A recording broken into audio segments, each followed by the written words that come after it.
Mpox o mas kilala noon bilang monkeypox, isang uri ng nakamamatay na virus na nagkaroon ng highest alert level of international concern dahil sa dami ng nasasawi at mabilis na pagkalat nito sa Africa at ngayon ay umabot na rin sa Asia at Europa.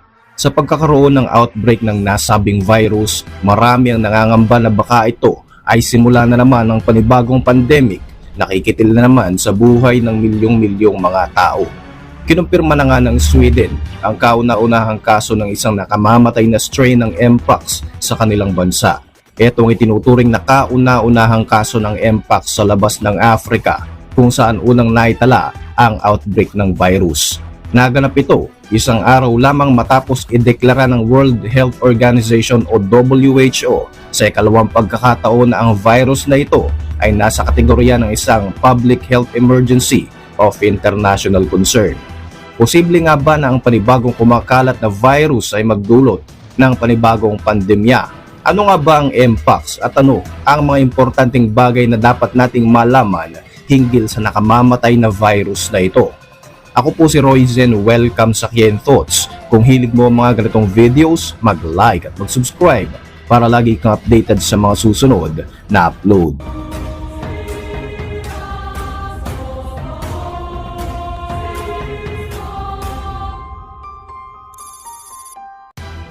Ang Mpox o dating mas kilala bilang monkeypox ay isang nakakahawang sakit na nadiskubre sa mga unggoy na ginagamit para sa mga research noong 1958. Sa pagpasok ng dekada 70, unang nagkaroon ng kaso kung saan nailipat sa tao ang ganitong uri ng sakit sa Democratic Republic of Congo.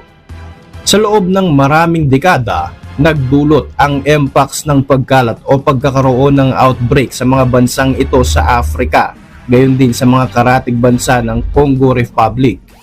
Taong 2022, nagkaroon ng pagkalat ang naunang variant sa iba't ibang bansa. Sa kabuuan, mayroong higit sa 99,000 confirmed cases ng Mpox ang naiulat sa loob ng 116 countries kabilang na ang Pilipinas. Sinasabing 200 tao ang nasawi matapos ang pagkalat ng Mpox noong taong 2022. Ito ay isang strain na tinatawag na Clade 2 ng Mpox o yung mas mahinang uri ng virus kumpara sa kumakalat ngayon na tinatawag na Clade 1. Uulitin ko, dalawang magkaibang variant ang kumalat na Mpox. Isang mahinang version noong 2022 at sa ngayon nga, ito ang napakadelikado at mas nakamamatay na version ng Mpox.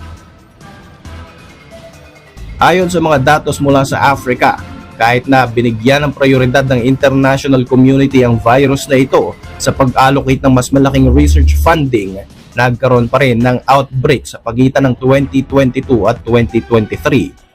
Maging ang mga eksperto na nag-aral patungkol sa mga malulubhang sakit kagaya ng HIV, SARS, COVID-19 at iba pang mga viral infection ay sobrang nababahala sa muling pagbabalik ng Mpox sa taong ito. Sa kasalukuyan, ang mas malalang version ng Clade 1 ng Mpox na tinatawag noon bilang Congo Basin strain ay mas delikado at mas mabilis di umanong makahawa kaysa sa naunang kumalat na version na Clade 2 Mpox. Ang nakakatakot, mas nakamamatay ang outbreak na ito kung magkakataon. Gaya ng naunang outbreak noong 2022, nagsimula rin ang Mpox sa Congo Republic at agad din itong kumalat sa mga karatig nitong bansa sa Africa, gaya ng Kenya.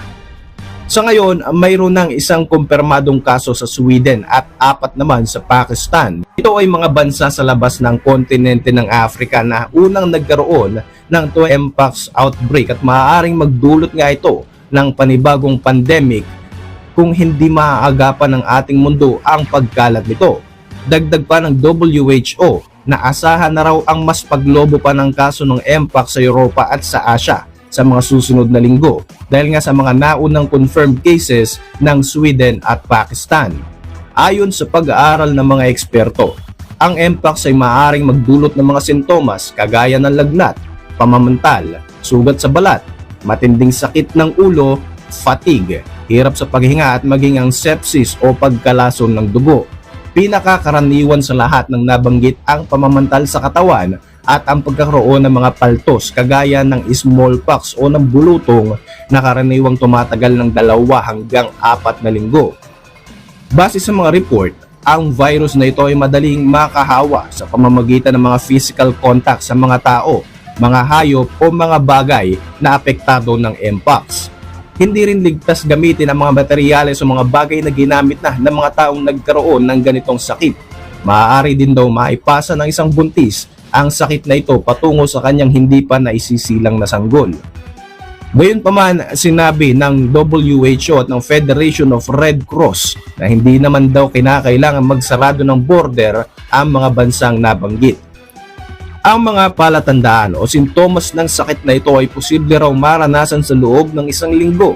Subalit, maaari din itong magsimula sa loob ng 1 hanggang 21 araw pagkatapos ma-infect ang isang tao.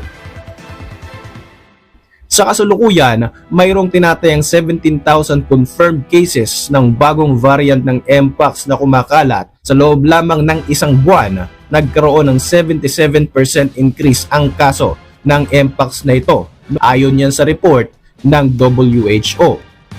Ang datos na ito ay higit na mas mataas kaysa sa naitala na 15,000 kaso ng mpox sa buong 2022 ng naunang variant.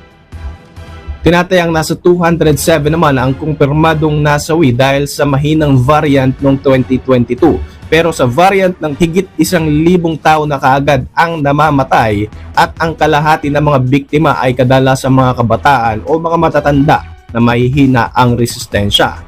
Ayon sa report ng Reuters, mayroong 200,000 available doses ng vaccine laban sa mpox pero tinatayang 10 million vaccine ang kakailanganin ng Africa para malabanan ang panganib na dulot variant na ito. 2 vaccine ang sinasabing pwedeng gamitin laban sa virus. Ang isa ay Imvanex na gawa ng isang kumpanya sa Denmark na tinatawag na Bavarian Nordic. Ang isa naman ay gawa ng Japanese company na KM Biologics na tinatawag na LC16. Parehong epektibo ang vaccines na ito laban sa 2022 variant ng mpox pero sa kasalukuyan hindi pa kumpirmado kung epektibo rin ba ito sa 2024 variant na mas malala, mas nakakahawa at mas nakamamatay na version ng virus.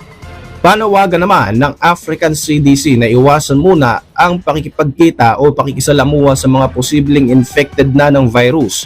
Iwasan din ang makipagkita sa mga taong mayroong rashes, pimples, blisters at mga sakit sa balat. Huwag din daw hahawakan ng mga bagay na ginamit ng mga taong nagkaroon ng ganitong sakit. Dapat ay mas dalasan din daw ang paghuhugas at pagsanitize ng mga kamay sa pagdedeklara ng isang public health emergency of international concern. Umaasa ang WHO at African CDC na mas mapapabilis ang magiging aksyon para sa paghatid ng mga bakuna laban sa mpox sa apektadong mga bansa. Kapag nagkaroon di umano ng delay sa paglaban sa mpox, malaki ang tsansa ng malawakang pagkalat nito hindi lamang sa Africa kundi maging sa buong mundo. Para sa inyong mga reaksyon, mag-iwan lamang ng komento sa ibaba ng video na ito. Para manatiling updated sa ating mga susunod na upload, siguro'y mag-subscribe. I-like mo na rin ang ating mga videos bilang suporta. Muli, ako po si Roy Z at maraming salamat sa patuloy na pagsubaybay sa ating channel.